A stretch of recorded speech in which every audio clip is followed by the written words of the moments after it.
Hello there everyone, and welcome to another edition of Lydia's Crafty Corner with me, Lydia, in my little crafty corner. So today we're going to be creating our own DIY stencils to do a little bit of ink blending and focusing in on that sentiment.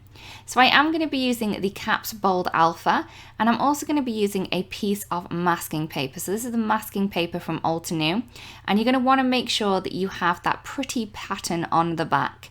And then I'm going to line up my little sentiment which says hey using the Bold Alpha, and I'm just going to pop that into place using a little bit of masking tape. Now I want these letters to stay together, so I'm keeping them nicely attached while I run that through my machine. I can then peel those off and then pop them back into place. I do find that using a ruler like this really does help get everything nice and straight. So once I have the two hays cut into my little panel there, I'm going to take the panel. I haven't removed the backing on this one yet, and I'm just going to place that on top of a 4 1/4 by 5 1/2 card panel. I can then use the little pieces that we have, so the hay and the hay, and I'm going to pop them through the piece that we've just temporarily adhered to the panel, and then we can use this as kind of a jigsaw just to place these through and get the perfect placement yet again very easily and quickly without again having to use our ruler. So I'm removing the backing on these and then sticking those down onto the panel. Once I've done that, I can remove the little panel that we have. So this is the die cut panel from the masking paper, and I can remove that one from the panel and make sure that my letters are nicely adhered to that one. Once I've done that, I'm then going to take another panel, and this is when we're going to use the outside piece of the masking paper. I'm just going to fold a little bit back of the backing, line everything up, and then when I peel this away, it should be nice and placed on the little panel that we have there. You may need to kind of lift things up and make sure everything's nice and straight, but I do find that adding that little corner piece first really does help with lining it up. So once I have those, I can then go ahead and then add some beautiful ink blending through the little pieces. So this is the one that has the words cut into it. So this is the outline piece, and I'm going to be using some ink. So I've got the beautiful Sunray, then I have the pink pearl, and then the dewdrops. As you can see, I've added a layer of each of those colours down into place, and I'm then going to go over the colours again just to intensify them. So just keep going over with the ink until you're happy with the amount that you have there. I'm then going to take the other panel, so this is the one with the words that are stuck to it, and we're going to go around the words rather than through the die cut stencil this time. I'm going to use exactly the same colours as before, so the Sunray, the pink pearl, and also the dewdrops.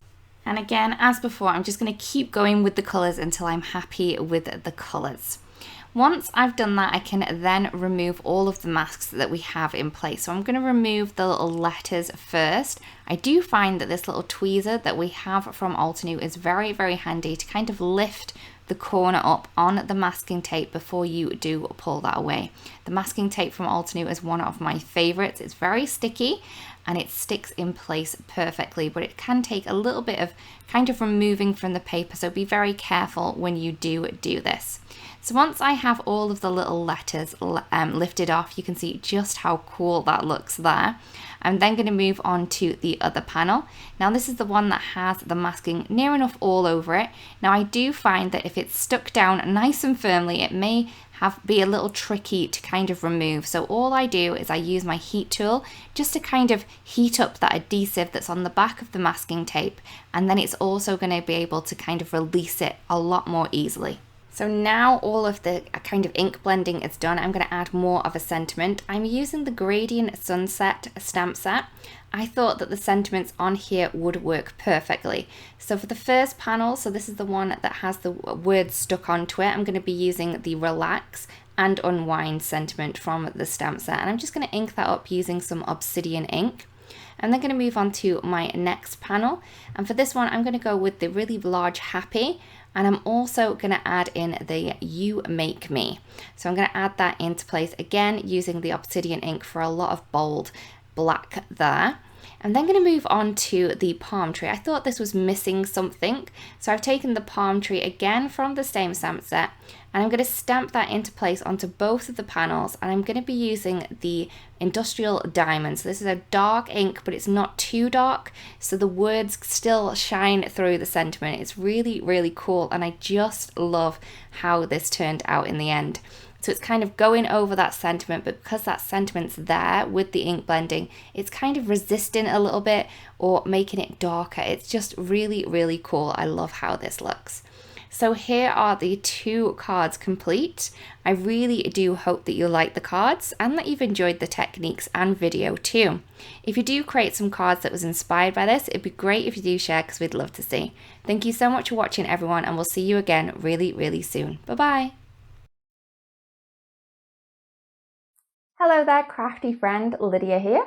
Just popping in to say that you can get your daily dose of crafting tips, techniques, and tutorials just like this by subscribing to the Altenew YouTube channel. All you need to do is click on that little bell up there and you will never miss a video. Thanks for watching. Bye-bye.